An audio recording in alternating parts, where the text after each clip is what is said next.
नमस्कार, यूट्यूब ज्ञान साइंस में आपका बहुत बहुत स्वागत है।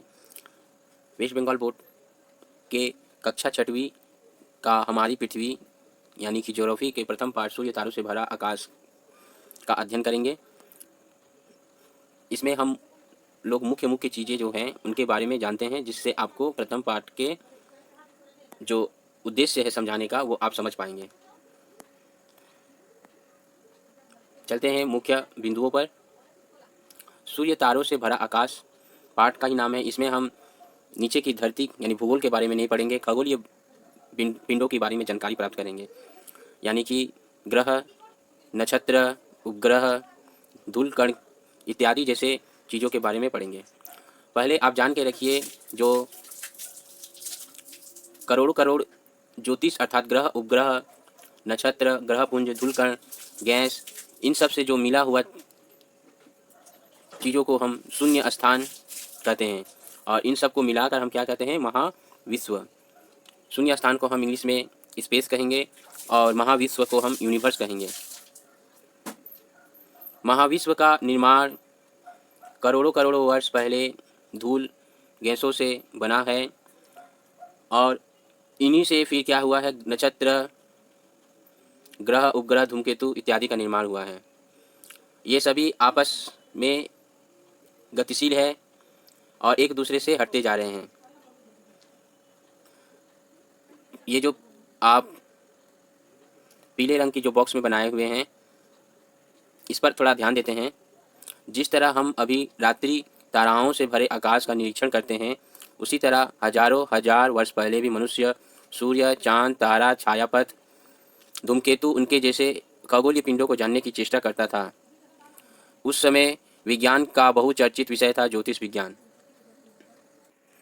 यहाँ पर बतलाया जा रहा है कि जैसे कि हम रात्रि में इन ताराओं से भरे आकाश के बारे में जानने की कोशिश करते हैं, हजारों हजार वर्ष पहले मनुष्य सूर्य के बारे में, चांद के बारे में, ताराओं के बारे में, तारा छायापथ, धूमकेतु, इन सब खगोलीय पिंडों के बारे में जानने की भी चेष्टा किया था।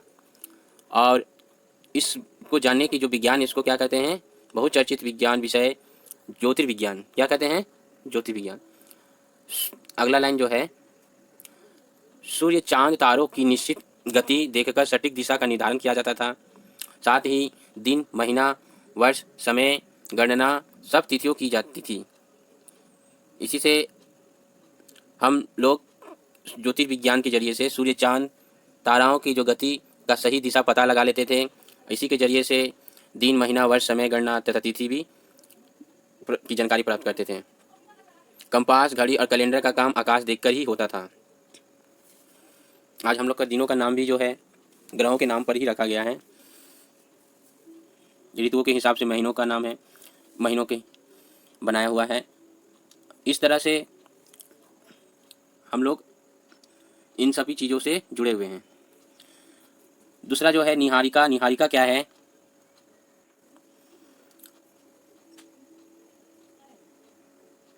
इसमें देखिए, निहारिका किसे कहते हैं? महाविश्व सृष्टि के समय जो असंख्य धूलकण और गैस का महाजागतिक बादल तैयार होता है, उसे निहारिका, जिसे इंग्लिश में नेबुला कहा जाता है।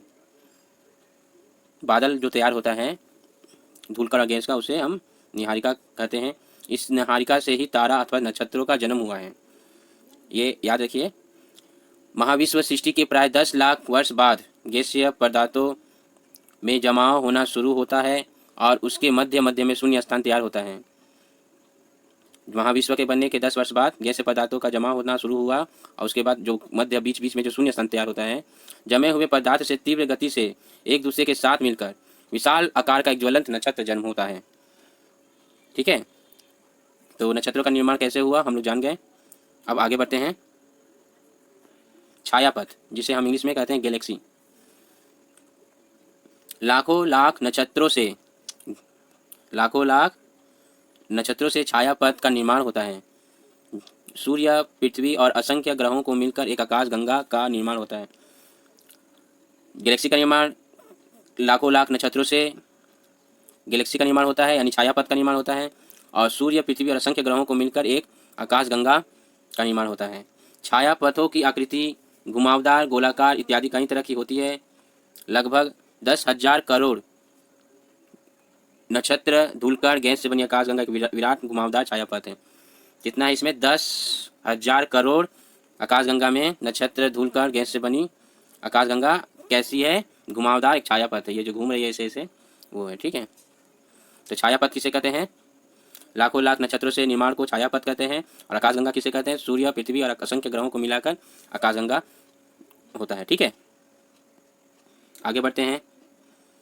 सब हम लोग धरती के ऊपर के भाग को पढ़ रहे हैं, यानी कि आकाश तारा नक्षत्रों के बारे में पढ़ रहे हैं, उनकी दुनिया के बारे में जान रहे हैं। नक्षत्र, तारों से भरा आकाश कितना विचित्र है। छोटे बड़े नीले पीले सफ़ेद, कितने ही अकेले और कितने एक दूसरे के साथ सटे हुए तारों से भरा है आकाश। अपने प्रकाश से प्रकाशित होने वाले ये ज्वलंत गैसीय पिंड तारा या नक्षत्र कहे जाते हैं। इनमें अपना प्रकाश और ताप होता है। तारों का निर्माण कैसे हुआ पता है? नीचे पढ़ते। पहले हम लोग यह जान लेते हैं कि तारा किसे कहते हैं। अपने प्रकाश से, ये देखिए इस लाइन में आपको मिलेगा, ये देखिए, रुक जाइए। अपने प्रकाश से प्रकाशित होने वाले ये ज्वलंत गैसीय पिंड या तारा कहा जाता है। यानी अपने प्रकाश से प्रकाशित होने वाले गैसीय पिंड को क्या कहते हैं? तारा या नक्षत्र कहा जाता है। कैसा होता है? छोटे बड़े नीले पीले सफ़ेद, एक दूसरे से सटे हुए तारों से भरा है आकाश, ये होते हैं। और कैसे इसका निर्माण, ये देखिए बगल में आपका यहाँ पर चित्र भी बना हुआ है। तारा का रंग, कौन तारा कितना उष्ण है, यह उसके रंग को देखकर समझा जाता है। छोटे लाल तारे की उष्णता सबसे कम होती है। आकाश में इस तरह के तारों की संख्या बहुत है। मध्यम कद के पीले तारों की उष्णता थोड़ी ज़्यादा होती है। उष्णता मतलब उनकी गर्मी, उनका तेज। विशाल नीले तारों की उष्णता सबसे प्रचंड होती है। इसमें उज्ज्वलता भी रहती है। लेकिन बिल्कुल सफ़ेद दिखने वाले तारों की उष्णता और उज्ज्वलता दोनों ही सफ़ेद सबसे अधिक होती है। खुली आंखों से हम इन तारों को देख सकते हैं। तो सबसे ज़्यादा सफ़ेद तारों की उष्णता और उज्ज्वलता सबसे अधिक होती है। ताराएं आलोक वर्ष से दूर हैं। ताराएं करोड़ों करोड़ किलोमीटर दूर है। सूर्य के बाद ही हमारे सबसे नज़दीक स्थित तारा प्रक्सिमा सेंटोरी लगभग 41 लाख करोड़ किलोमीटर दूर है। सूर्य के बाद हमारे सबसे नज़दीक स्थित तारा कौन है? प्रक्सिमा। देखिए सूर्य भी एक तारा है। क्या है? तारा। उस तुलना में सूर्य काफ़ी नज़दीक है। दूरी मात्र 15 किलोमीटर है।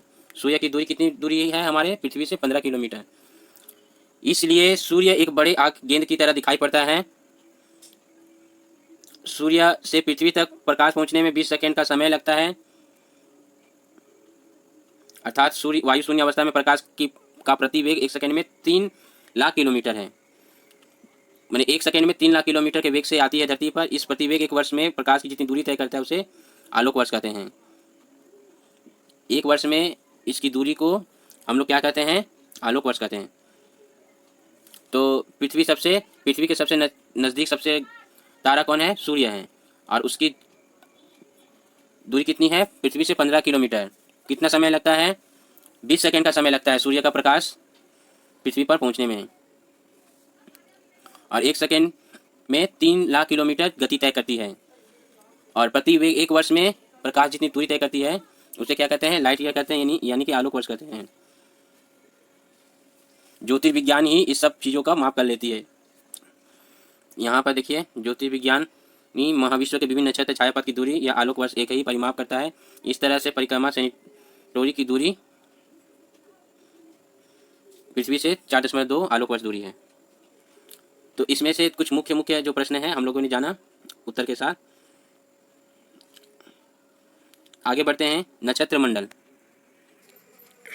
नक्षत्र मंडल, नक्षत्रों के दुनिया के बारे में जानते हैं। इनकी कैसी जो दिखावट हम लोग देखते हैं उसके बारे में पढ़ेंगे। आसपास रहने वाले ताराओं को काल्पनिक रूप से योग करने पर विभिन्न आकृतियाँ तैयार होती हैं। इस प्रकार एक एक ताराओं के समूहों को नक्षत्र मंडल कॉन्स्टेलेशंस कहते हैं। आसपास जो ताराएं रहती हैं काल्पनिक रूप से इसे योग करने पर विभिन्न प्रकार के आकृति बन जाती है। और एक एक ताराओं के समूह को, यानी कि उनके ग्रुप को, दल को नक्षत्र मंडल कहते हैं। इसके संदर्भ में कितनी ही रूप कथा कल्पना कहानी मनुष्य गढ़ता आया है।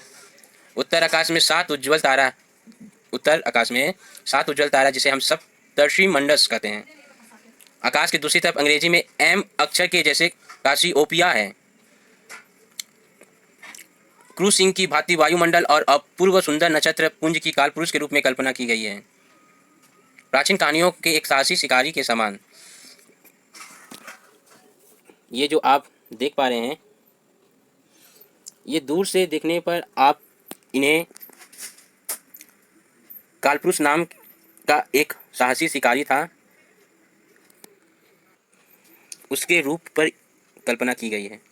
वहीं एम अक्षर के जैसे कासियोपिया के रूप में इसको चिन्हित की गई है। और ये जो ताराओं की संख्या है सप्तर्षि, इसीलिए इसके सप्तर्षि मंडस भी कहते हैं। मैंने जिस तरह हम देख पा रहे हैं उसका नाम उस तरह से रख दिए हैं, ठीक है। इस तरह नक्षत्र मंडल के बारे में हम लोग पढ़े। अगला चलते हैं, तारे टिमटिमाते क्यों हैं। हमारी पृथ्वी के चारों तरफ वायुमंडल है, इसके विभिन्न स्तरों पर तापमान घटता बढ़ता है। ताराओं का प्रकाश जब इन वायुमंडलीय स्तरों से गुजरता है तभी प्रकाश की किरणें कांप उठती हैं। पृथ्वी के वायु स्तर से बाहर जाकर महाशून्य से देखने पर इन ताराओं का प्रकाश स्थिर दिखाई देता है। हम जब पृथ्वी में देखते हैं, पृथ्वी से देखते हैं इन ताराओं को, तो तापमान घटने बढ़ने के कारण, वायुमंडल के तापमान घटने बढ़ने के कारण ये ताराओं को टिमटिमाते हुए देख पाते हैं। अगर हम ऊपर जाएं, धरती से ऊपर की तरफ जाते रहें, इनके नज़दीक आएँ, तो ये महाशून्य से देखने पर कैसे लगेंगे, स्थिर प्रकाश रहेंगे, इनके टिमटिमाता हुआ प्रतीत नहीं लगेगा। तारों को पहचानो। रात में छत या खुली जगह पर आकाश के नीचे आकर बैठा बंधु या परिजनों को भी साथ में बिठा लो। सिर के ऊपर आकाश में फैले असंख्य तारों को क्या पूरा गिन सकते हो? खाली आकाश से मात्र 6000 तारों को ही देखा जा सकता है। अच्छे से देखने पर शायद सफ़ेद बादल की तरह आकाशगंगा भी दिख सकती है। ध्रुव तारा और सप्तर्षि मंडल को तो देख ही लोगे। उत्तरी आकाश का उज्ज्वल तारा ध्रुव तारा है। अनेक वर्षों से उत्तरी आकाश में ध्रुव तारे को देखकर ही नाविक यात्री उत्तरी दिशा की पहचान कर लेते हैं। शीतकाल के समय स्वच्छ आकाश में रात को सहज ही कालपुरुष कृत्तिका जैसे अन्य नक्षत्र दिखाई देते हैं। यानी कि ये जो सप्तर्षि मंडल जो दिखाई दे रहा, 7 ताराओं को मिलकर बना ताराओं के दल को सप्तर्षि कहते हैं। और ध्रुव तारा जो कि बहुत चमकदार होता है, उत्तर की तरफ ऊपर में है। ये जो इसमें देख पा रहे हैं, ये ध्रुव तारा उत्तर की तरफ है, ठीक है। और इसी ध्रुव तारा उत्तर की तरफ होने से नाविक लोग उत्तर की दिशा तय कर पाते थे। बादल अगर स्वच्छ रहे, साफ रहे, तो कालपुरुष जिसके बारे में हम लोग पढ़े उसकी भी रूप देख पाते हैं। तो ये है सप्तर्षि मंडल, तारों को पहचान भी सकते हैं, ठीक है। आगे आते हैं, टेलीस्कोप क्या है। रात्रि में आकाश के हजारों हजार तारे सिर्फ आलोक की एक छोटी किरण के समान ही प्रतीत होते हैं। तब पृथ्वी पर रखकर मनुष्य ने इन तारों के बारे में इतनी जानकारी कैसे प्राप्त की? आकाश में देखने के लिए कांच का एक विशाल दूरबीन टेलीस्कोप का प्रयोग किया जाता है। प्रत्येक टेलीस्कोप के लिए एक गुंबजाकार वेधशाला जहाँ से ताराओं का निरीक्षण किया जाए का निर्माण किया जाता है, इसे ऑब्जर्वेटरी कहा जाता है। शक्तिशाली टेलीस्कोप की मदद से 200 करोड़ आलोक वर्ष दूर स्थित तारों को भी देखा जा सकता है।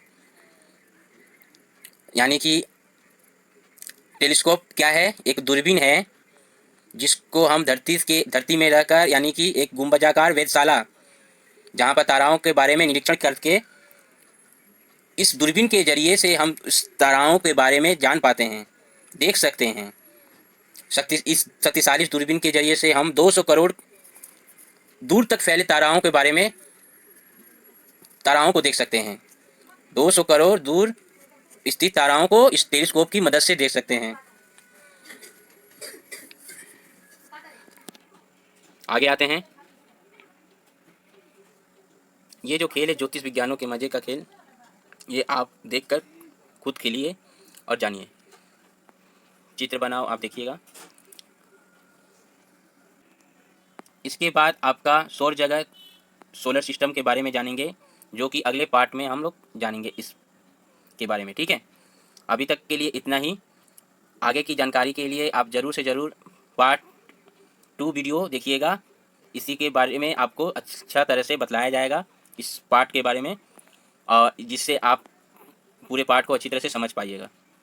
ठीक है, तो बने रहिए। वीडियो अच्छा लगा हो तो लाइक, चैनल को सब्सक्राइब और शेयर करना ना भूलें। बहुत बहुत धन्यवाद।